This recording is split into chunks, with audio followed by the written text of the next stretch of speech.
Start करते हैं।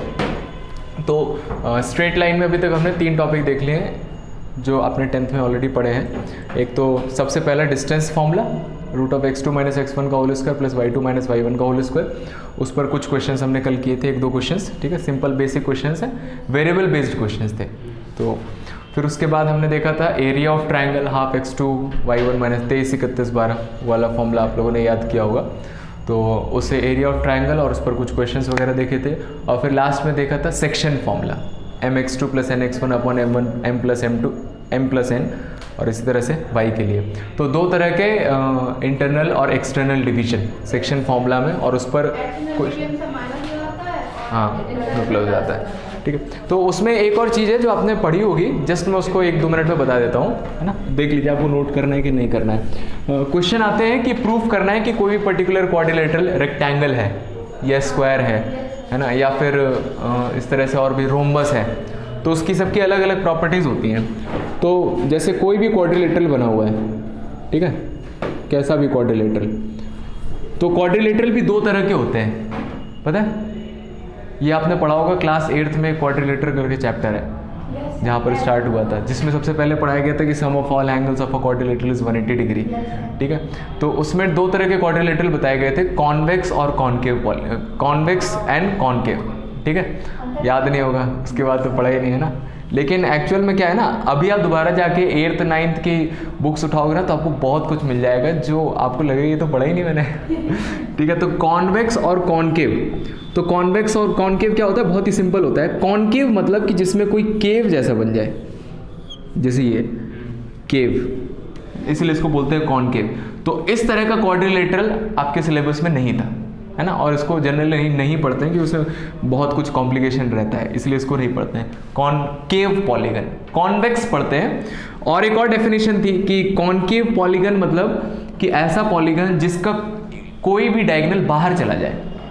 Diagonal आप जानते हैं कैसे बनाते हैं, इसको कनेक्ट करूंगा मैं, किससे कनेक्ट करूंगा, इसको किससे कनेक्ट करेंगे, इससे और इससे नहीं कनेक्ट करेंगे, ऑपोजिट साइड से, है ना। जैसे मान लीजिए कोई भी पॉलीगन आपने इस तरह से बनाया, ठीक है, तो इसका कोई भी डायगोनल बनाना है तो इस पॉइंट को किससे कनेक्ट करें, इसको और इसको छोड़ के किसी और से कनेक्ट कर दीजिए, वो डायगोनल होता है। जैसे मान लीजिए इसको मैंने इससे कनेक्ट कर दिया, ये डायगोनल है, ठीक है, इसको इससे कनेक्ट कर दिया, ये भी डायगोनल है, ये भी डायगोनल है, ठीक है। हाँ, तो इसको इससे नहीं जोड़ेंगे क्योंकि वो तो साइड ही है, बाकी किसी से जोड़ दो उसको डायगोनल बोलते हैं, ठीक है। तो इसमें देखेंगे तो ये देखो, ये वाला जो पॉइंट है इसको मैं ना तो इसके एडजेसेंट वाले पॉइंट से नहीं जोड़ना है, इसके इस पॉइंट से जोड़ा और ये डायगोनल डायग्राम के बाहर चला गया, है ना। तो डायगोनल डायग्राम के बाहर चला गया मतलब ये क्या हो गया आपका कॉनकेव पॉलीगन, ठीक है। तो कॉनकेव पॉलीगन या फिर कॉनकेव क्वाड्रिलेटरल, तो कॉनकेव क्वाड्रिलेटरल के बारे में नहीं पढ़ते हैं, किसके बारे में पढ़ते हैं, कॉन्वेक्स, तो कॉन्वेक्स क्वाड्रिलेटरल। फिर उसके बाद बेसिक चीज जो था कि ये सबसे पहले पैरेललोग्राम बनता है। तो कैसे पैरेललोग्राम प्रूफ करते हैं, opposite sides equal and parallel, ठीक है, कोई भी एक प्रूफ कर दीजिए, या तो ऑपोजिट साइड्स इक्वल हो जाए या फिर ऑपोजिट साइड्स पैरेलल हो जाए, तो ये क्या हो जाता है, पैरेललोग्राम। फिर उसके बाद ये रेक्टेंगल कब बनता है, बताइए, रेक्टेंगल कब बनता है, इसमें भी ऑपोजिट साइड्स इक्वल, ये भी तो है, हाँ, ये कोई एक एंगल 90 डिग्री हो जाए, कोई एक एंगल 90 डिग्री हो जाए, या फिर जैसे इन्होंने बताया कि डायगोनल्स जो है वो इक्वल हो जाए, डायगोनल्स इक्वल हो जाए तब भी हो जाता है। इसकी एक बहुत इंपॉर्टेंट प्रॉपर्टी जिस पर जेईई में क्वेश्चन आया हुआ है कि जो पैरेललोग्राम होता है उसके डायगोनल क्या करते हैं, एक दूसरे को बाइसेक्ट करते हैं। तो अगर बाइसेक्ट करते हैं, तो अगर ये ABCD है तो जो P पॉइंट है ये AC का क्या है, मिड पॉइंट है ना, और इसी तरह से जो P पॉइंट है वो DB का भी मिड पॉइंट है ना। तो क्वेश्चन ऐसे आता है, आपने 10th में किया होगा ये ना, ये तीनों पॉइंट दिए होंगे, ये पॉइंट निकालना है, तो ये तीनों पॉइंट दिए रहते हैं, ये पॉइंट निकालना है, तो ये तीनों पॉइंट पता है हमें, तो इसको कुछ मान लेते हैं, ठीक है। फिर इन दोनों से मिड पॉइंट निकालते हैं, इन दोनों से मिड पॉइंट निकालते हैं, दोनों को सेम कर देते हैं, तो वेरिएबल की वैल्यू आ जाती है, ठीक है। तो ये रेक्टेंगल बन जाता है। और फिर ये स्क्वायर कब बनता है, तो ऑपोजिट साइड्स तो इक्वल है, एडजेसेंट साइड्स भी अगर इक्वल हो जाए, है ना, एडजेसेंट साइड्स भी इक्वल हो जाए और ये एंगल 90 हो जाए, तो ये बन जाएगा आपका स्क्वायर, ठीक है। और फिर उसके बाद एडजेसेंट साइड्स इक्वल हो जाए और वो एंगल 90 ना भी हो, कुछ भी हो, 90 भी हो तो भी कोई दिक्कत नहीं है, तो ये रोम्बस बन जाएगा, ठीक है। तो ये भी एक रोम्बस है, ये भी एक रोम्बस है, ठीक है। तो इस तरह का बेसिक क्वेश्चन है, इस पर ज़्यादातर क्वेश्चन आते नहीं हैं इस तरह के, तो सारे डिस्टेंस फॉर्मूले से आपको करने रहते हैं, ठीक है। तो हम अगला हेडिंग डालते हैं, लोकस हेडिंग डालिए। तो कोऑर्डिनेट ज्योमेट्री जो हम पढ़ रहे हैं,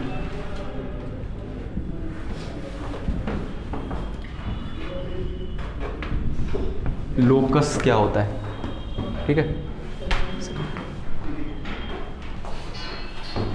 देखिए, तो लोकस क्या होता है, तो पहले मैं एक्सप्लेन कर देता हूँ, फिर थोड़ा बहुत डेफिनेशन लिखेंगे और इस पर क्वेश्चन करेंगे। तो लोकस क्या होता है, जैसे मान लीजिए कि जैसे हमारी वो वाली कोचिंग जो है वो भरतना चौराहा पर है, ठीक है। वहाँ से यहाँ आने के लिए एक पर्टिकुलर पाथ है ना, वो ब्रिज के ऊपर से आते हैं, ठीक है। तो लोकस मतलब कि जैसे ये कोई पॉइंट है, ठीक है, ये कोई पॉइंट है और ये आपकी डायरेक्शंस है, let's say east west north south, ठीक है।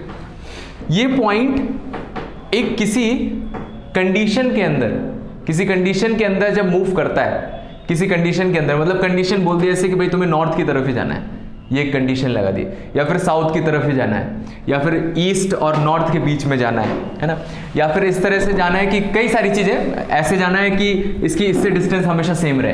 तो ऐसी कई सारी कंडीशंस हो सकती हैं, तो वो कंडीशन क्वेश्चन में दी होगी।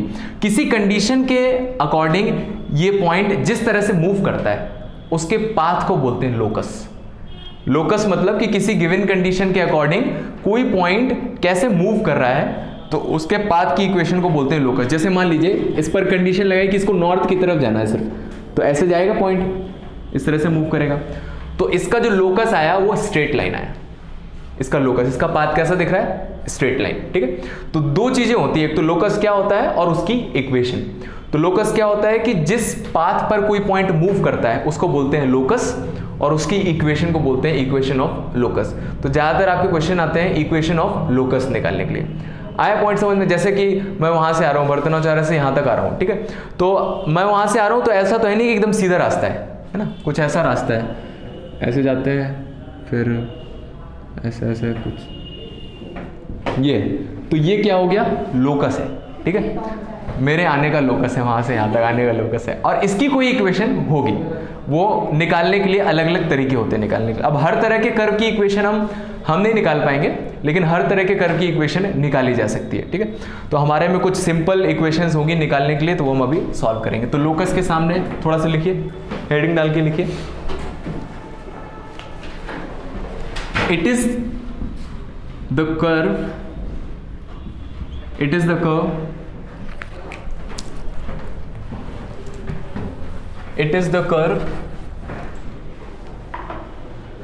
described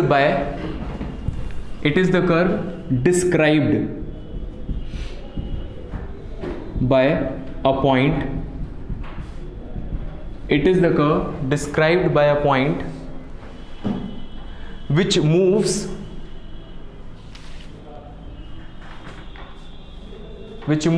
under given condition. It is the curve described by a point which moves under a given condition और conditions, एक कंडीशन हो सकती है और एक से ज़्यादा भी कंडीशंस हो सकती हैं, और conditions is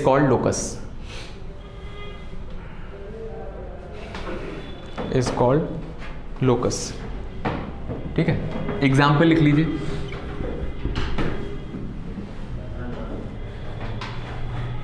the locus of a point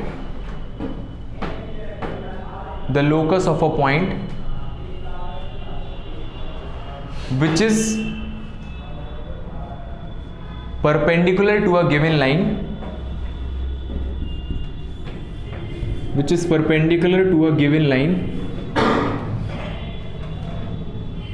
and have same distance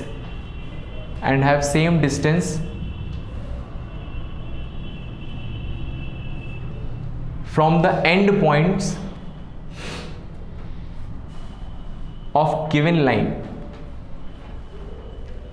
from the end points of given line is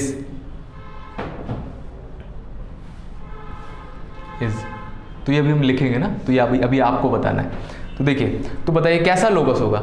ये एक लाइन गिवन है, ठीक है, तो मुझे लोकस बताना है उस पॉइंट का, वो सारे पॉइंट्स का जिससे अगर कर्व ड्रॉ करें तो इस लाइन को बाइसेक्ट कर रहा है, यही लिखा है बाइसेक्ट कर रहा है, और उसका डिस्टेंस हमेशा एंड पॉइंट से सेम है। तो देखो एक पॉइंट तो ये है, ये पॉइंट है जो इसको बाइसेक्ट कर रहा है ना, और इससे दोनों से डिस्टेंस सेम है अगर ये मिड पॉइंट है, ठीक है।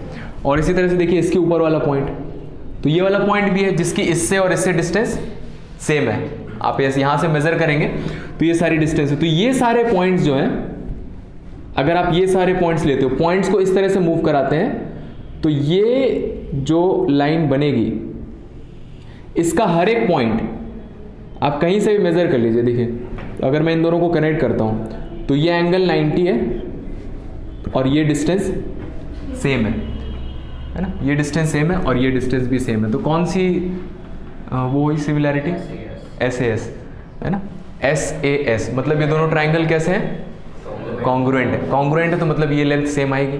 तो आप कहीं पर भी ये पॉइंट ले लीजिए, ये लेंथ सेम आएगी। तो इस लाइन पर जितने भी पॉइंट हैं, हर एक पॉइंट की डिस्टेंस इन दोनों से हमेशा सेम है। तो ये जो लाइन आई, इस लाइन को इसका क्या बोलते हैं, नहीं लोकस तो एक जनरल टर्म हो गया, लेकिन ऐसी चीज हम पहले भी पढ़ चुके हैं, परपेंडिकुलर बाइसेक्टर। परपेंडिकुलर बाइसेक्टर है ना, तो वो उसमें लिख लीजिए इज परपेंडिकुलर बाइसेक्टर।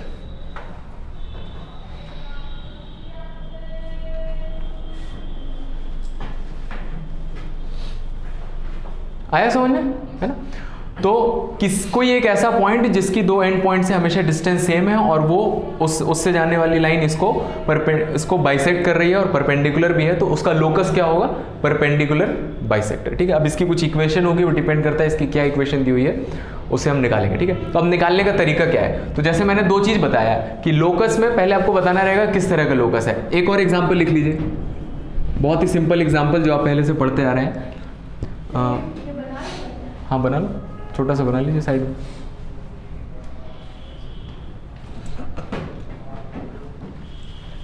एक और एग्जांपल लिख लीजिए, locus of a point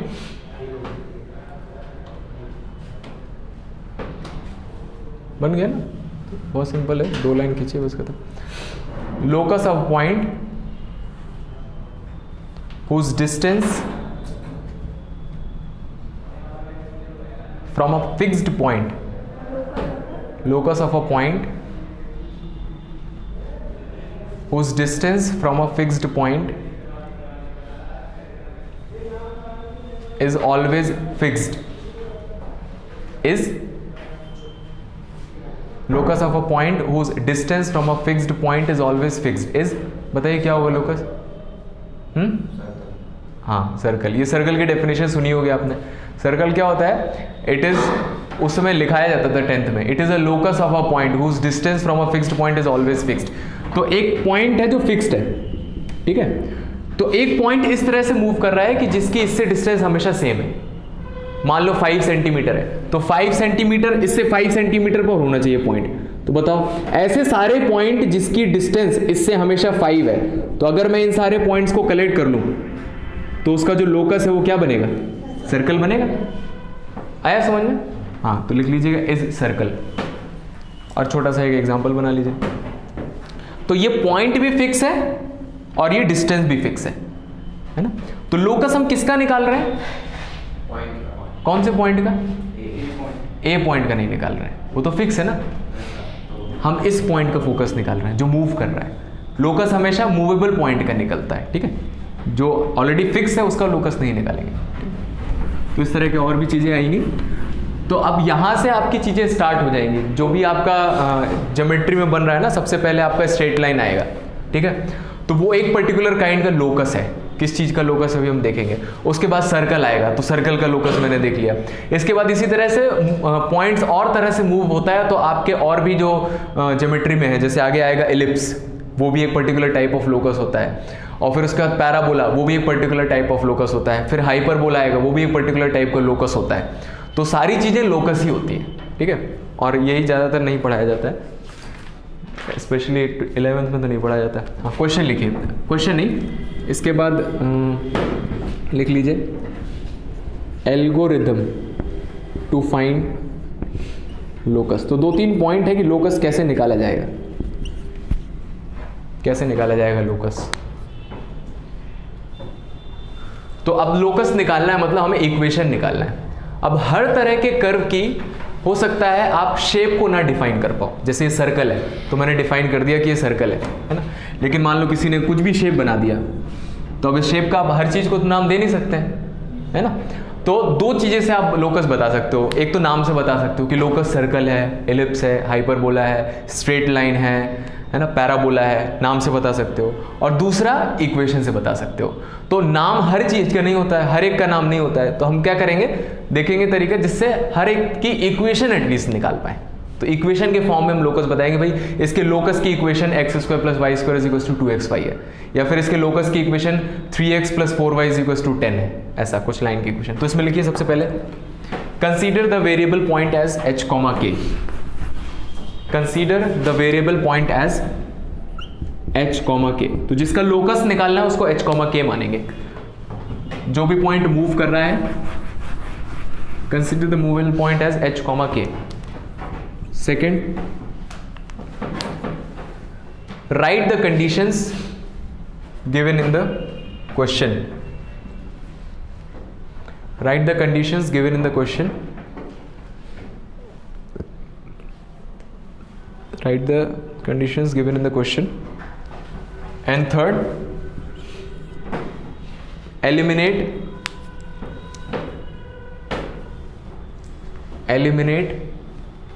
all the variables except h, k. Eliminate all the variables except h, k. कौन सा पॉइंट नहीं लिखा? Eliminate all the variables except h, k. और फोर्थ है replace h, k by x, y. Replace h, k by x, y.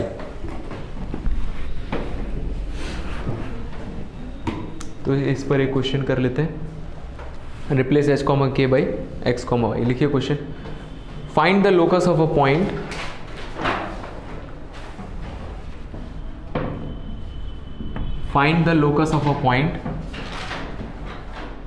such that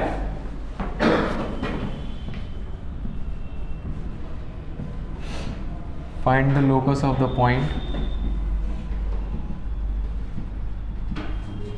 such that the sum of its distance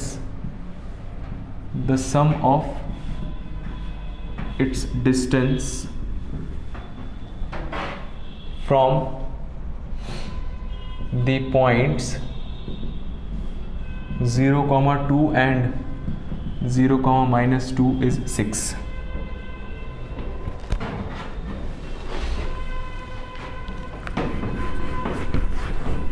देखिए कैसे हो गए, इसको आ रहा है वो कर सकता है। Find the locus of the point such that the sum of its distance from the points 0, 2 and 0, -2 is 6। ठीक है, तो जो भी पॉइंट निकालना है लोकस ऑफ द पॉइंट, तो मैंने पहले मान लिया let the point be h, k। ये करने का तरीका है, ठीक है। तो उस पॉइंट को h, k मान लिया और उसको p बोल दिया मैंने। फिर अकॉर्डिंग टू द क्वेश्चन क्या दिया हुआ है, तो ये p पॉइंट जो है आपका h, k और पॉइंट दिए हुए हैं 0, 2, इसको मैंने बोल दिया a, और एक पॉइंट दिया हुआ है b दैट इज 0, -2। ठीक है, ये पॉइंट क्या बोल रहा है, find the locus of the point. तो ये पॉइंट कैसा है, so that the sum of its distance from the points, तो इसका 0, 2 से डिस्टेंस और 0, -2 से डिस्टेंस, उसका सम कितना है 6। ठीक है, तो पहले मैंने लोकस को h, k मान लिया। सेकंड मुझे कंडीशन लिखना है, तो अकॉर्डिंग टू क्वेश्चन कंडीशन क्या हो जाएगी, हाँ पहले सर a और b के बीच का डिस्टेंस निकाल लीजिए। ना उसकी ज़रूरत नहीं पड़ेगी, है ना। कंडीशन क्या लिखेंगे, P A plus P B कितना दिया हुआ है 6, ठीक है। हमें इसमें कोई लेंथ नहीं निकालनी है, कुछ ज़्यादा कैलकुलेशन नहीं करना है, हमें क्या करना क्या है, जिस पॉइंट का लोकस निकाल है? नहीं निकाल सकते हो, क्या करोगे फिर उसका, ये डिस्टेंस निकाल लिया फिर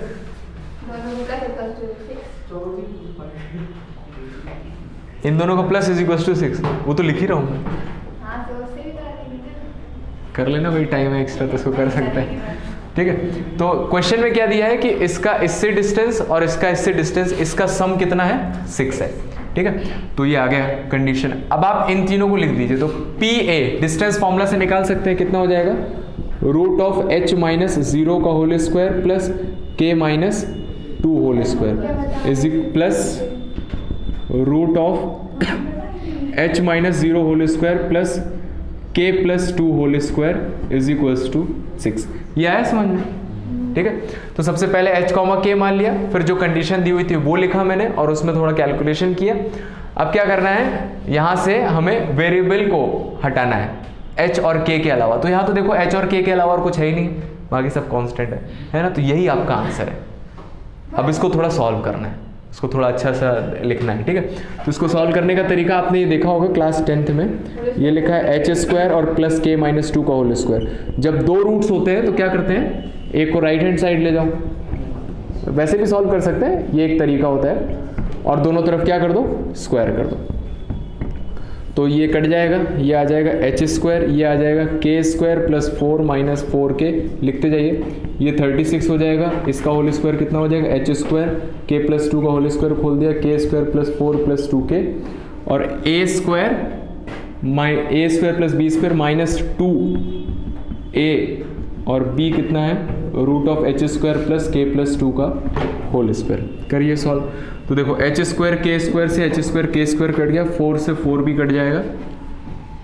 हाँ, तो जब दो रूट आते हैं ना तो जनरली 2 बार स्क्वायर करना रहता है, तब पूरा रूट हटता है, क्योंकि एक बार आप करेंगे तो होल स्क्वायर लेंगे तो एक रूट बच ही जाएगा।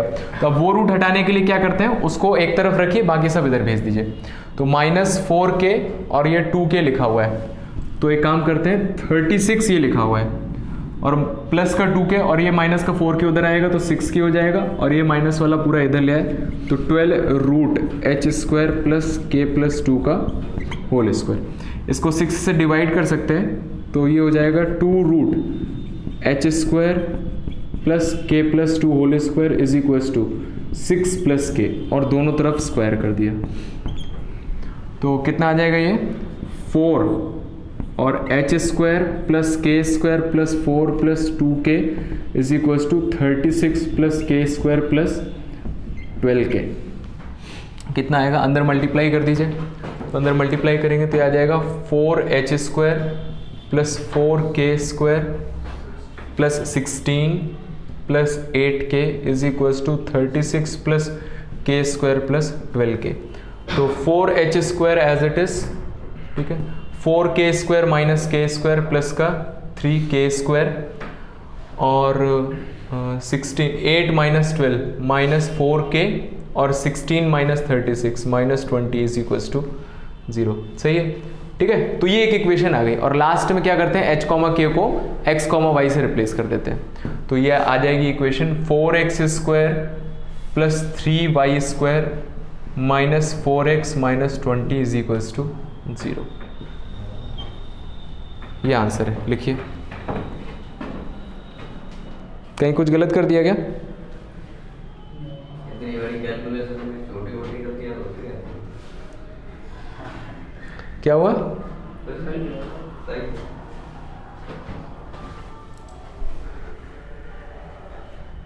किसकी इक्वेशन? ये सर 12 था,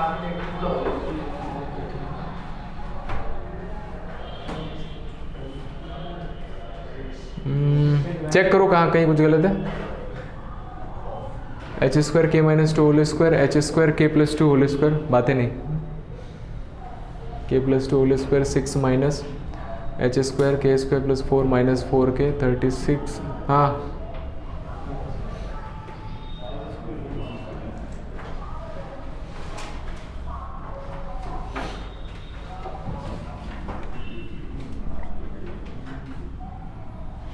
के स्क्वायर प्लस 4 के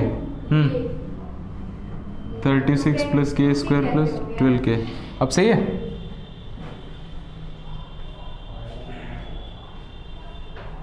फोर एच स्क्वायर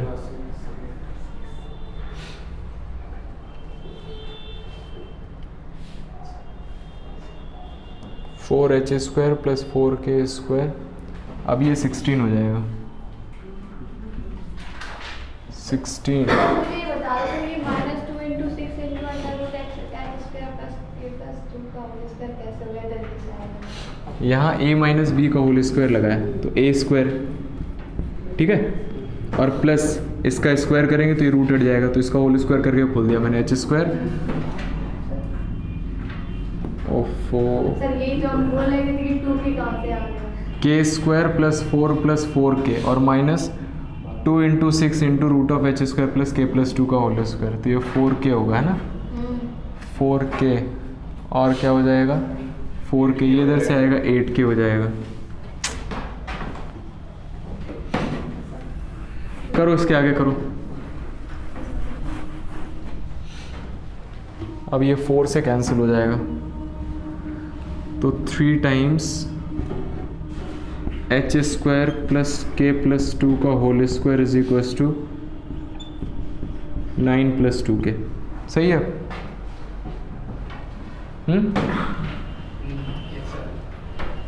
बस यहाँ रूट और आएगा, होल स्क्वायर कर दीजिए, तो ये आ जाएगा 9 times H square K square plus 4 plus 4k is equals to 81 plus 4k square plus 36k। ठीक है, 36k। अब अंदर मल्टीप्लाई कर देते हैं, 9h square plus 9k square plus 36 plus 36k plus is equals to 81 plus 4k square plus 36k। तो 36k से 36k cut गया, 9h square 9k minus 4 5k square और 81 माइनस 36 कितना हो जाएगा? 45। तो ये आंसर आ जाएगा 9x square plus 5y square is equals to 45। अब आया समझ में? ठीक है,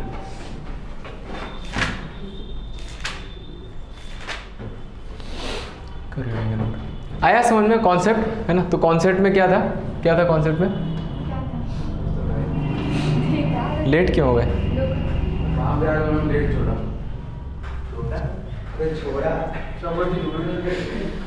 देखिए, तो मैं एक बार फिर से एक्सप्लेन कर देता हूँ। 4 से डिवाइड कर दिया तो 4 3 का स्क्वायर 9, दोनों तरफ स्क्वायर करके। हाँ,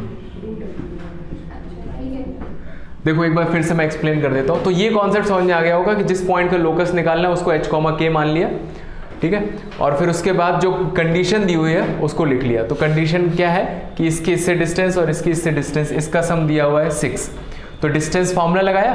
तो यहाँ पर ये आंसर है आपका, है ना? h, k में एक रिलेशन आना चाहिए, इसको x, y से रिप्लेस कर दें, बस यहाँ पर कैलकुलेशन वाला पार्ट है। तो इसको राइट हैंड साइड ले गए, दोनों तरफ होल स्क्वायर कर दिया, तो ये रूट कट गया, और यहाँ पर h स्क्वायर और यहाँ a माइनस बी का होल स्क्वायर खोल के लिख दिया, ठीक है, और इज इक्वल्स टू यहाँ पर a माइनस बी का होल स्क्वायर लगाया, तो 6 का स्क्वायर 36 और इसका स्क्वायर ये रूट हट जाएगा, तो h स्क्वायर और e के प्लस 2 का होल स्क्वायर लिखा, और माइनस 2ab ये पूरा लिखा हुआ है। फिर रूट वाला टर्म जो है 12 root h square plus k plus 2 whole square left hand side, और बाकी सब देखो h स्क्वायर k स्क्वायर और 4 h square k square 4 cut गया, ठीक है, माइनस 4 के उधर जाएगा तो 4 4 8 हो जाएगा, तो 8 हो गया और ये 36 हो गया।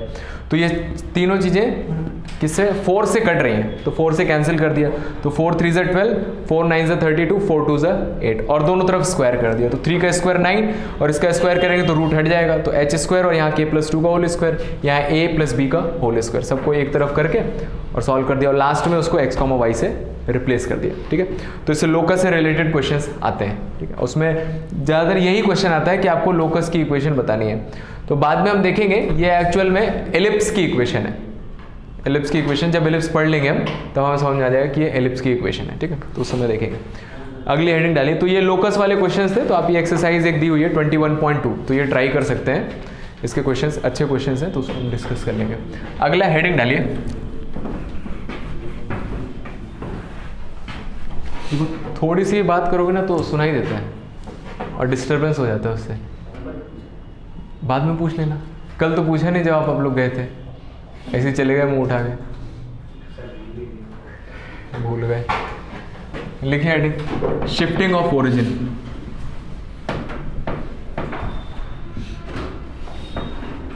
शिफ्टिंग ऑफ ओरिजिन, तो ये भी एक बहुत बढ़िया कॉन्सेप्ट है जिससे पूरे कोऑर्डिनेट ज्योमेट्री को एक अलग ही लेवल पर ले जाया जा सकता है।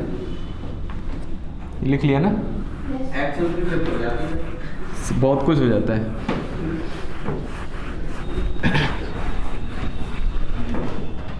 देखो शिफ्टिंग ऑफ ओरिजिन क्या होता है, तो आज से पहले तो मैंने क्लास 11th में ये नहीं पढ़ाया है ना, क्योंकि उतना ज़रूरत नहीं पड़ता है, लेकिन अभी पढ़ा देते हैं। तो शिफ्टिंग ऑफ ओरिजिन में क्या होता है, इसमें दो तरह की चीज़ें होती हैं एक्चुअली। ये एक टॉपिक है ट्रांसफॉर्मेशन ऑफ कोऑर्डिनेट सिस्टम का है ना, जो जनरली कॉम्पिटिशन लेवल पर ही पढ़ाया जाता है, 11th-12th में नहीं पढ़ाया जाता है, क्योंकि उसके क्वेश्चंस उतने नहीं आते हैं, है ना। जो आपके 11th में जितने भी क्वेश्चंस होंगे बोर्ड लेवल पर, वो सब सिंपल क्वेश्चन रहते हैं, बहुत ही सिंपल क्वेश्चन रहते हैं, बहुत ही सिंपल मतलब बहुत ही सिंपल रहते हैं। तो इसमें क्या रहता है, ट्रांसफॉर्मेशन ऑफ कोऑर्डिनेट। तो कोऑर्डिनेट एक्सिस को क्या किया जा सकता है, दो चीज़ें की जा सकती हैं। जैसे मान लीजिए कोई पॉइंट है, लेट्स से दिस इज 3,1, ठीक है, ये 3,1 कोई पॉइंट है और ये एक्स एक्सिस वाई एक्सिस है, तो ये ओरिजिन है, ठीक है। अब दो चीज़ें की जा सकती हैं इसमें, और दोनों चीज़ों को अलग अलग भी किया जा सकता है और साथ में भी किया जा सकता है। क्या किया जा सकता है कि अगर ऐसा कोई बोल दे कि मैंने क्या किया, ओरिजिन को यहाँ से उठा के यहाँ पर शिफ्ट कर दिया, मतलब नई कोऑर्डिनेट एक्सिस ये आ गई, ठीक है। तो अब बताइए कि जो पॉइंट है उसके कोऑर्डिनेट्स क्या होंगे। जैसे मान लीजिए कि अगर रियल वर्ल्ड में बात करें, जो कोऑर्डिनेट ज्योमेट्री जहाँ पर लगता है, जैसे सिविल इंजीनियरिंग जो होता है, तो उसमें डायग्राम्स वगैरह बनाने के लिए और जो वॉल्स वगैरह रहती हैं और भी जितनी भी ऑब्जेक्ट्स रहती हैं, उसकी लेंथ डिसाइड करने के लिए कोऑर्डिनेट ज्योमेट्री यूज़ करते हैं, ठीक है। तो उसमें क्या करते हैं कि एक जगह पर ओरिजिन को फिक्स करते हैं कि भाई मान लिया कि ये ओरिजिन है और ये एक्स एक्सिस वाई एक्सिस है, ठीक है, और इसके रिस्पेक्ट में पूरा डायग्राम बनाते हैं कि कोई भी घर होगा तो उसका साइज कितना होगा, कितने यूनिट के हिसाब से लेके, और फिर उसको पूरा ड्रॉ किया जाता है। लेकिन मान लीजिए कभी कभी ड्राइंग बहुत बड़ा हो जाता है और ऐसा होता है कि जो ओरिजिन है इससे ये डिस्टेंस, ये कोऑर्डिनेट्स बहुत ज़्यादा हो जाते हैं, बड़े हो जाते हैं, है ना। तो क्या करते हैं कि इसको मान लीजिए बीच में शिफ्ट करना चाहते हैं, बीच में शिफ्ट कर दें तो यहाँ वाली डिस्टेंस भी पास आ जाएंगे ओरिजिन के और यहाँ वाली डिस्टेंस भी पास आ जाएंगे ओरिजिन, तो कोऑर्डिनेट्स छोटे छोटे हो जाएंगे, है ना। तो नेगेटिव में होंगे और प्लस में होंगे, और कुछ कोऑर्डिनेट्स प्लस में, कुछ कोऑर्डिनेट्स नेगेटिव में, तो काफ़ी सारी चीज़ें कैंसिल हो जाती हैं, तो कैलकुलेशन आसान हो जाती है, ठीक है। तो अब चाहते हैं कि अगर मैं इसको ओरिजिन को यहाँ शिफ्ट कर रहा हूँ तो ऑब्वियस सी बात है कोऑर्डिनेट्स चेंज होंगे कि नहीं होंगे। देखिए मान लीजिए ये 0,0 है, ये 3,1 है, मैंने कोऑर्डिनेट्स को यहाँ से उठा के 1,1 पर शिफ्ट कर दिया। जो पहले 1,1 था, अब ये क्या हो जाएगा, जब मैंने ओरिजिन को यहाँ से उठाया तो ये 0,0 हो जाएगा। ओरिजिन को मैंने यहाँ से यहाँ कर दिया, तो अब ओरिजिन यहाँ पर आ गया, नया ओरिजिन ओ डैश, ठीक है। तो मैंने इसको यहाँ से यहाँ किया, तो पहले 0,0 यहाँ था, अब यहाँ पर हो गया। तो बताइए, तो ये 0,0 है पहले की कंडीशन में, पहले की कंडीशन में ये 1,1 है और पहले की कंडीशन में 3,1 है। तो अब नई सिचुएशन, हाँ, ये अलग अलग पॉइंट्स हैं, इसके कोऑर्डिनेट्स हैं। पहले कंडीशन मतलब ओरिजिनल कंडीशन, ओरिजिनल कंडीशन में ये पॉइंट के कोऑर्डिनेट 3,1 है, इस पॉइंट के कोऑर्डिनेट 1,1 है और इस पॉइंट के कोऑर्डिनेट 0,0 है। तो अब मैंने क्या किया, इस ओरिजिन को उठा के यहां पर कर दिया। तो देखो, तो अब ये पॉइंट जो कि पहले 1,1 था, अब ये 0,0 बन गया। तो बताओ ये जो पॉइंट है, जो कि इसके रिलेशन देखेंगे आप यहां पर, इसके कोऑर्डिनेट्स क्या हो जाएंगे बताओ। हाँ, तो कैसे देखना पड़ेगा, सोचिए, बहुत ही सिंपल है। अगर ये 1,1 है तो ये लेंथ 1 है और ये वाली लेंथ भी 1 है, ठीक है। और ये 3,1 है तो ये कितना है, 3 है ना, और ये 1 है तो ये हाइट कितनी है, 1। तो अगर इसके रिस्पेक्ट में बात करें तो अगर ये ओरिजिन बन रहा है तो ये डिस्टेंस पता होनी चाहिए हमें। तो बताइए, ये 1 है, ये 3 है, तो ये कितनी बची, 2, ठीक है। और ये तो ऑलरेडी 1 था, और 3,1 है ना, तो ये नीचे होगा यहाँ पर 3,1, ठीक है। तो ये डिस्टेंस कितनी हो जाएगी, अभी वाई एक्स एक्सिस से हाइट कितनी हो जाएगी, 0 हो जाएगी, यहाँ दिख रहा। तो ये पॉइंट जो होगा यहाँ पर आ जाएगा, और अभी डिस्टेंस इसके रिस्पेक्ट में कितनी, डिस्टेंस तो सेम रहेगी, तो ये डिस्टेंस 2 है और उसी पर है, तो इसको कोऑर्डिनेट क्या हो गए, 2,0 हो गए। आया समझ में। एक और एग्जांपल समझा देता हूँ। देखिए, मान लीजिए इस तरह से ओरिजिन है 0,0 और ये पॉइंट है 2,1, ठीक है, और ये कोई पॉइंट है लेट से 6,10। तो अगर मैं इसको यहां पर शिफ्ट करूंगा तो उसके कोऑर्डिनेट्स बताने हैं, तो क्या हो जाएंगे कोऑर्डिनेट्स, 4,9 हो जाएंगे, ठीक है। ऐसे आप देख सकते हो कि अगर ये ओरिजिन है 0,0 तो ये डिस्टेंस कितनी है, अगर ये 2,1, ये 2 है और ये 1 है, और इस पॉइंट के लिए देखेंगे तो ये 6 है और ये कितना है, 10 है। हाँ लिख सकते हैं, अभी वही लिखेंगे डायरेक्ट, अभी मैं थोड़ा फील करा रहा हूँ कि वो फॉर्मूला कैसे आया है, ठीक। तो ये 2 है और ये 6 है, तो ये डिस्टेंस कितनी होगी, 4, ठीक है। और इसी तरह से ये 1 है और ये 10 है, तो ये डिस्टेंस कितनी हो जाएगी, 9। तो आप ओरिजिन को कहीं पर भी शिफ्ट कर दो, जैसे मान लो यहाँ पर शिफ्ट कर रहे हैं, तो ये डिस्टेंस तो सेम ही रहेगी, है ना। तो अगर मैं यहाँ पर कर दूँ, इसको ओरिजिन बना देते हैं 0,0, तो ये पॉइंट इससे कितना है, यहाँ पर 4 है और यहाँ पर 9 है, तो इस पॉइंट के कोऑर्डिनेट्स क्या आ जाएंगे, 4,9। तो आप देख सकते हो कैसे निकलेंगे, तो इसको जनरलाइज ऐसे किया है, फॉर्मूला कैसे निकाला है, फॉर्मूला ऐसे निकाला है, जैसे मान लीजिए ये ओरिजिन है आपका, ठीक है, और ओरिजिन को शिफ्ट किया गया है h, k पर, ठीक है। एक फॉर्मूला, ओरिजिन को h, k पर शिफ्ट किया गया है, और एक पॉइंट था जिसके कोऑर्डिनेट्स x, y थे। तो शिफ्ट करने के बाद उस पॉइंट के नए कोऑर्डिनेट्स क्या होंगे, h minus x, x minus h, x minus h और y माइनस k। ये आया क्या समझ में, ये h है और ये कितना है, x है। तो बताइए ये कितना होगा, ये h है और ये x है, तो ये x माइनस h होगा, ठीक है। और इसी तरह से ये कैलकुलेट करेंगे तो ये y माइनस k होगा।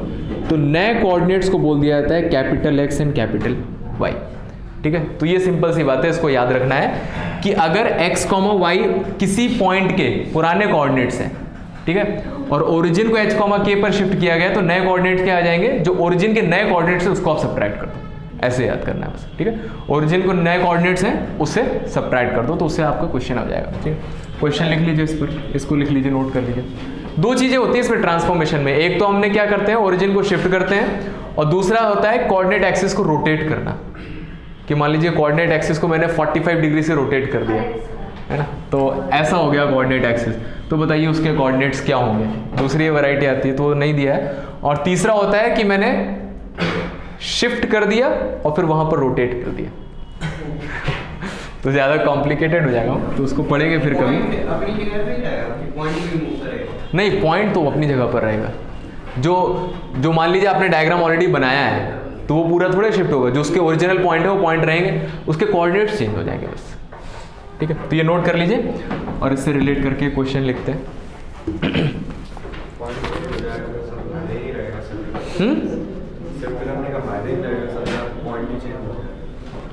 हाँ, पॉइंट की पोजीशन वही रहेगी, उसके कोऑर्डिनेट्स चेंज हो जाएंगे।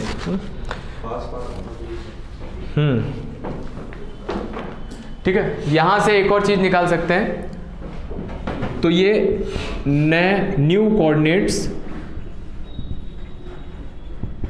ऑफ पॉइंट, जो पॉइंट दिया हुआ है उसके नए कोऑर्डिनेट्स हैं।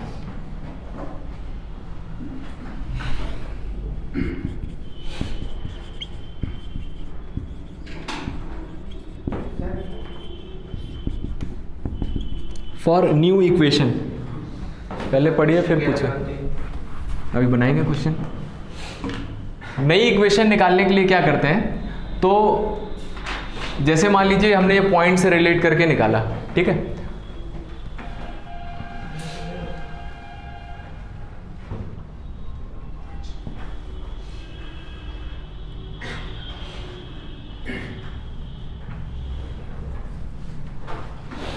तो ये पॉइंट है, जब मैं इसको शिफ्ट कर रहा हूं तो किसी भी पॉइंट के कोऑर्डिनेट्स चेंज हो जाएंगे, ठीक है, हर एक पॉइंट के कोऑर्डिनेट्स चेंज हो जाएंगे, पोजीशन सेम रहेगी। तो पॉइंट के कोऑर्डिनेट्स चेंज होंगे तो ये पैराबोला है, इसके हर एक पॉइंट के कोऑर्डिनेट चेंज होंगे, तो इस पैराबोला की इक्वेशन चेंज हो जाएगी, है ना, इक्वेशन चेंज हो जाएगी। तो ये दूसरा वैरायटी आता है इसी में कि नया जो बनेगा, नया जो पैराबोला रहेगा उसकी नई इक्वेशन क्या होगी। तो नई इक्वेशन निकालने के लिए क्या करते हैं, देखिए, तो यहाँ से स्मॉल एक्स की वैल्यू निकालते हैं, कितना होगा, कैपिटल एक्स प्लस एच, और यहाँ से स्मॉल वाई निकालते हैं, that is capital Y plus K. तो स्मॉल एक्स की जगह ये रख देते हैं, कैपिटल वाई की जगह ये रख देते हैं, तो हमें एक इक्वेशन मिल जाती है कैपिटल एक्स और कैपिटल वाई में, और कैपिटल एक्स कैपिटल वाई क्या है, नए कोऑर्डिनेट्स हैं, ठीक है। इस पर एक दो क्वेश्चन करेंगे तो उससे समझ में आएगा, ठीक है। क्वेश्चन लिखिए, क्वेश्चन लिखिए, इफ द एक्सिस, लिखिए,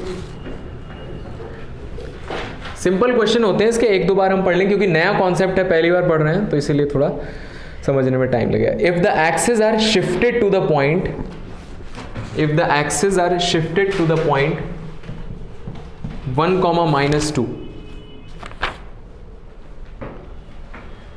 without rotation, what will be the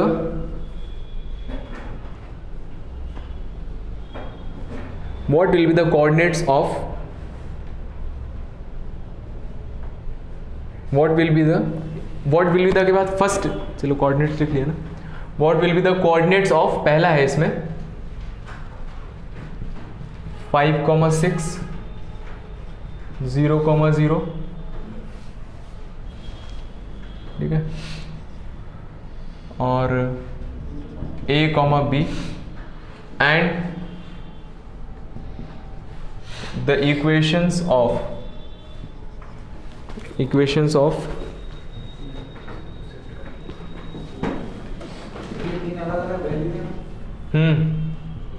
ये तीन अलग अलग पॉइंट्स हैं, इन तीनों के नए पॉइंट बताने हैं, इन तीनों के नए पॉइंट बताने हैं। तो बताइए इसका नया पॉइंट क्या होगा,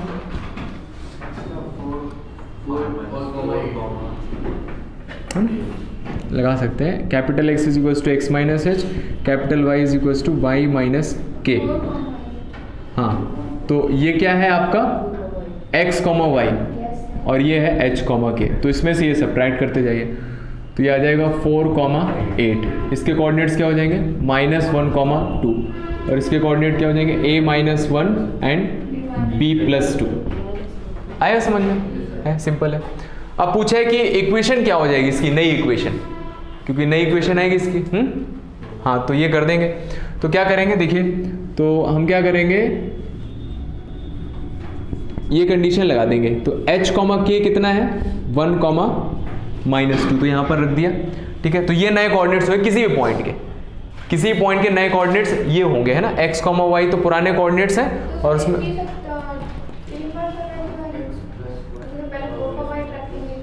ये चार अलग अलग क्वेश्चन है एक्चुअली, ये चार अलग अलग क्वेश्चन है।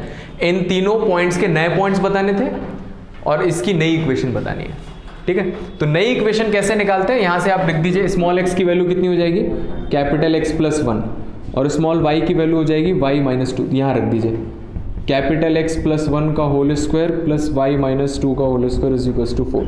क्योंकि वही x y है तो इसको सेटिस्फाई करेगा, और इसको सॉल्व कर लीजिए, ये आंसर आ जाएगा आपका।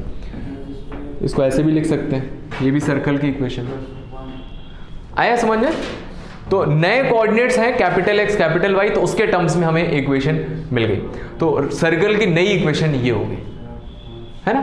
बस इसी तरह दो तरह के क्वेश्चन आते हैं, एक तो नए कोऑर्डिनेट्स की इक्वेशन, नए कोऑर्डिनेट्स के पॉइंट बताने हैं, और जो नया कर्व बनेगा उसकी इक्वेशन बताने हैं। यहां तक आया समझ में, है ना। कौन सा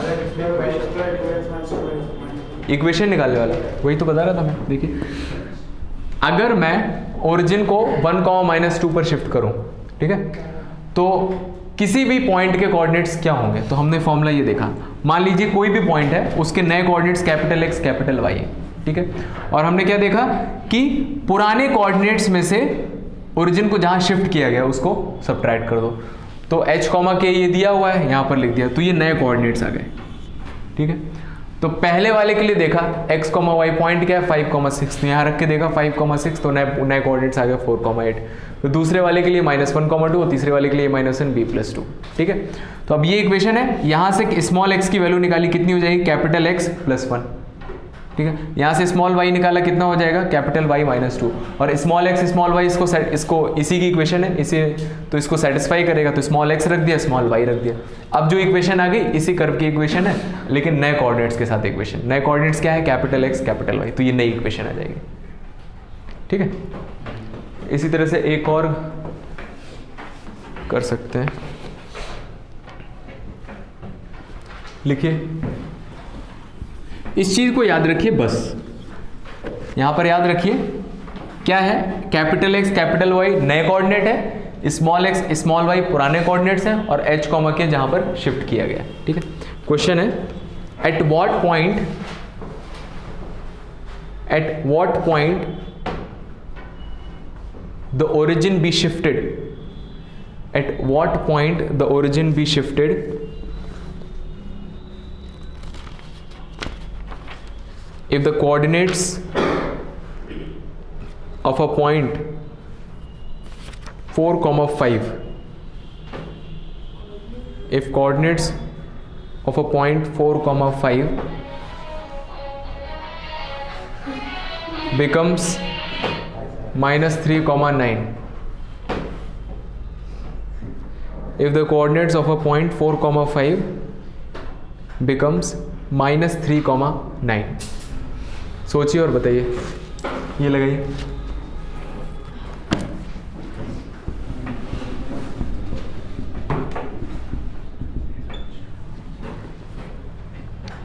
coordinates of a point 4,5 becomes -3,9, तो ओरिजिन को कहाँ पर शिफ्ट कर दिया, तो कहाँ पर शिफ्ट कर दिया, हाँ -7,4 से, तो ऐसे h कॉमा k पर शिफ्ट कर दिया है, यहाँ पर वैल्यूज रख दी, बस आंसर आ जाएगा, h कॉमा k की वैल्यू आ जाएगी कितना -7,4 कि 7,-4, देखिए रुक जाओ, पहले क्वेश्चन देख लीजिए कि एक 4,5 पॉइंट है, ओरिजिन को h k पर शिफ्ट करने पर इसके कोऑर्डिनेट्स -3,9 हो रहे हैं। ठीक है, तो वैल्यूज देखिए कौन कौन सी वैल्यूज क्या क्या दी, तो नए कोऑर्डिनेट्स दिए -3,9, नए कोऑर्डिनेट्स क्या दिए हुए, क्वेश्चन समझ में आ गया ना कि ओरिजिन को किस पॉइंट पर शिफ्ट करें कि 4,5 -3,9 बन जाए। हाँ, तो मान लीजिए h k पर शिफ्ट किया, ओरिजिन को h k पर शिफ्ट किया, तो 4,5 क्या बन गया -3,9 बन गया। तो अब यहां पर वैल्यूज रख दीजिए आप, तो नए कोऑर्डिनेट्स है -3,9, x क्या है, हाँ 4 और 5, और h k निकालना है। अब यहाँ से निकाल लीजिए, h कितना आएगा 7 और k कितना आएगा -4, 7, -4 आएगा। दोबारा रिवाइज करेगा समझ में आएगा।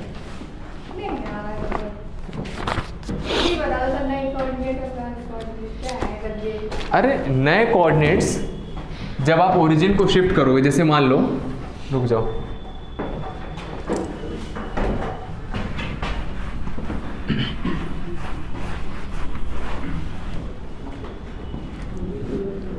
जैसे ये 0,0 है, ठीक है,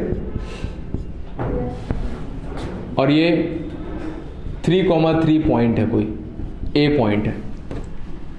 ठीक है, मैंने क्या किया, ओरिजिन को यहां से हटा के यहां कर दिया, तो अभी नया डायग्राम बना रहा हूं, ये बी पॉइंट है तो यहां पर कर दिया मैंने।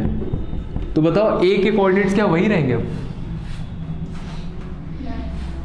नहीं होंगे ना, कम हो जाएंगे ना। देखो 0,0 पहले दूर था, है ना, तो अब कम हो जाएंगे जब मैंने इसको यहां पर शिफ्ट कर दिया, तो ये डिस्टेंस और ये डिस्टेंस अलग अलग आएंगे, कम हो जाएंगे। तो जो पहले कोऑर्डिनेट थे उसको बोलते हैं ओल्ड कोऑर्डिनेट्स, पुराने कोऑर्डिनेट्स, जो कि 3,3 है ना। और अब जहां पर हमने शिफ्ट कर दिया, तो अब इसके जो दूसरे कोऑर्डिनेट्स आएंगे वो नए कोऑर्डिनेट्स होंगे। और फॉर्मूला कैसे आया, देखो फॉर्मूला ऐसे आया कि मान लीजिए इसके नए coordinates capital X capital Y, तो बस क्या दिक्कत है, अब आ गया ना?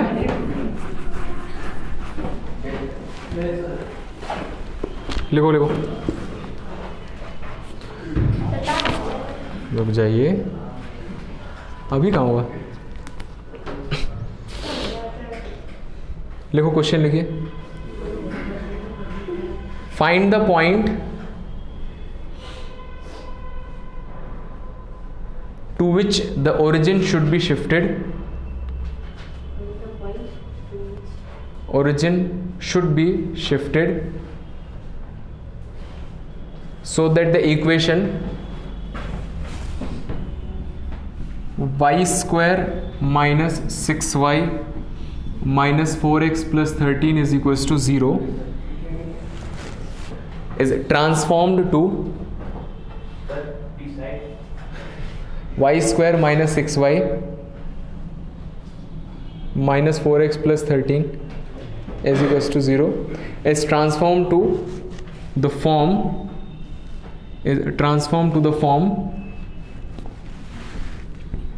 capital Y square plus a capital X is equals to 0। ए क्या है? करिए। Constant.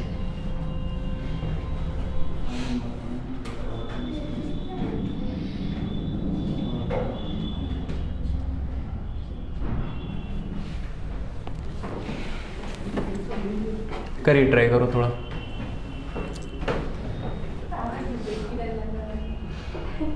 उसको देख के डरने लगे। आप पहले वही जो दो नॉर्मल इक्वेशन है इसको लिखिए, ठीक है? क्या कर सकते हैं, देखो क्वेश्चन ये समझ में आना चाहिए कि ओरिजिन को किस पॉइंट पर शिफ्ट किया है कि ये कोऑर्डिनेट, ये जो इक्वेशन है इसमें ट्रांसफॉर्म हो जाए, ठीक है? तो इसमें स्मॉल वाई की जगह कुछ रखा होगा, है ना, और इसमें स्मॉल एक्स की जगह कुछ रखा होगा, तो कैपिटल एक्स और कैपिटल वाई में इक्वेशन आ गई, ठीक है? तो वही आपको फाइंड आउट करना है कि क्या रखना है। तो मुझे पता है कि मान लीजिए h k पर शिफ्ट किया, तो कैपिटल एक्स को क्या रखते हैं, स्मॉल एक्स माइनस एच, और कैपिटल वाई को क्या रखेंगे, y माइनस के। तो अब कहाँ पर वैल्यूज रख सकता हूँ मैं, इसको इसमें ट्रांसफर करना, तो स्मॉल y कितने रख सकते हैं, कैपिटल y प्लस के, और स्मॉल x कितना रख सकते हैं, कैपिटल x प्लस एच। तो ये स्मॉल x और स्मॉल y, ये दोनों वैल्यूज इसमें रखिए। पहले स्मॉल x की जगह ये रख दीजिए और कैपिटल स्मॉल y की जगह ये रखिए। रखो, क्या इक्वेशन आएगी,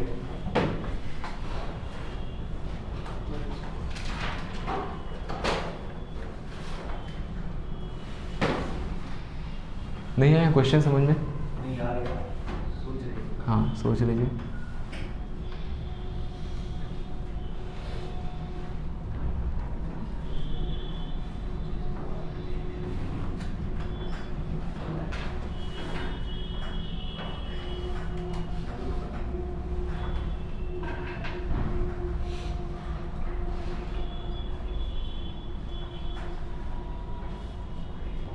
नहीं, बातें करना जरूरी है।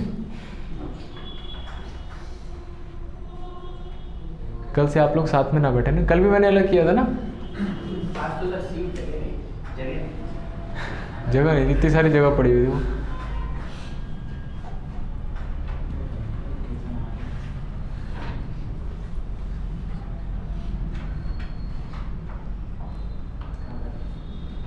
क्या करें, तो सॉल्व नहीं करना पड़ेगा, सॉल्व नहीं हो रही। देखिए हम करते हैं। Yes sir, नहीं हो रही। स्मॉल y की जगह रख दिया कैपिटल y प्लस के का whole square minus 6, capital y plus K minus 4, small x की जगह रख दिया capital x plus H plus 13 is equals to 0। तो ये आ जाएगा capital y square plus K square plus 2yk minus 6y minus 6k minus 4x minus 4h plus 13 is equals to 0। अब ये इक्वेशन ऑलरेडी दी हुई है, ये है ना, तो इसको इससे कंपेयर करना है, वैल्यूज आ जाएंगे। तो देखिए, तो इसमें क्या दिख रहा है, एक तो y का टर्म है उसका होल स्क्वायर है और एक x का टर्म है। तो पहले x वाले जो टर्म है उसको अलग कर लेते हैं। बस ना ना ना ना, रुक जाइए, x का एक ही टर्म दिख रहा है, ठीक है, y स्क्वायर है और भी ये y है, ये भी एक y है, 3 y दिख रहे हैं हमें, है ना। इनमें से सर y फॉर्मूला लेके कंपेयर करें ना ना, देखिए y स्क्वायर और ये कितना हो जाएगा, प्लस इसमें y कॉमन ले लिया तो 2k minus 6 multiplied by y। और सर अगर के वाले में अगर कॉमन ले लेते तो कॉमन ले लीजिए, कोई दिक्कत नहीं है। कहाँ के वाले? इसमें?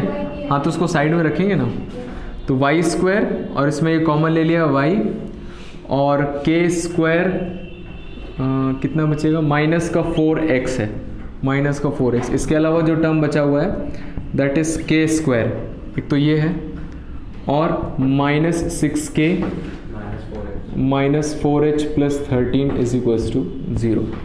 जीरो तो नहीं पड़ेगा किसको? हाँ ज़ीरो होगा, लेकिन क्या होगा ज़ीरो वो देखना पड़ेगा आपको।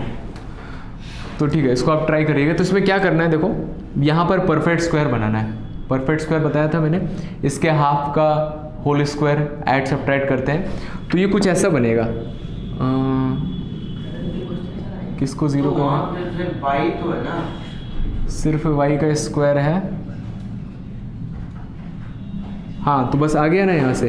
एक तो ये टर्म ज़ीरो होना चाहिए, 2k माइनस 6 ज़ीरो होना चाहिए, तो ये हट जाएगा, ये बचना चाहिए बस y स्क्वायर। तो y स्क्वायर आ गया तो मतलब ये ज़ीरो होगा, तो यहाँ से k की वैल्यू आ गई कितनी? 3 आएगी ना, है ना। और क्या होगा, माइनस का 4x दिख रहा है तो ये वाला टर्म पूरा ज़ीरो होगा, तो k square minus 6k minus 4h plus 13 is equal to 0। k की वैल्यू रख देना, यहाँ h आ जाएगा। आया समझ में? तो देखो k 3 हो गया तो 3 रखोगे तो ये खत्म हो गया, ये 0 हो गया, और ये वाला पूरा टर्म मैंने 0 कर दिया, तो क्या बचा? वाई स्क्वायर माइनस 4x जैसा बचा, तो ये लिखा है वाई स्क्वायर माइनस 4x, तो a की वैल्यू भी आ जाएगी, कैपिटल A की वैल्यू -4। निकालो यहाँ से k कितना, h कितना आ रहा है, निकालो। 1 आ रहा है, बस यही निकालना था, h कॉमा के। सर अगर सीधे कंपेयर करते तो 2 भी आ रहा है 1, -2। सीधे किसको किससे कंपेयर करेंगे? तो सर y स्क्वायर को y स्क्वायर से और सर ax को सर ax से। तो किसके कोऑर्डिनेट्स आ गए? h कॉमा k की वैल्यू क्या आई? कहाँ आया? जब इसको इससे कंपेयर करेंगे तो कुछ आएगा क्या? ये भी वाई स्क्वायर लिखा है, ये भी वाई स्क्वायर लिखा है, तो कॉमन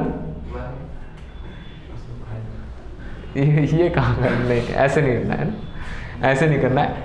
ये बचा है, इसको छोड़ दो और इसको छोड़ दो, इसके अलावा जो सब बचा है वो सब 0 होना चाहिए, तभी ये बनेगा ना, है ना। बाकी सबको 0 रख दिया तो आपको इक्वेशंस मिल जाएंगी। चलिए ठीक है, थैंक यू वेरी मच।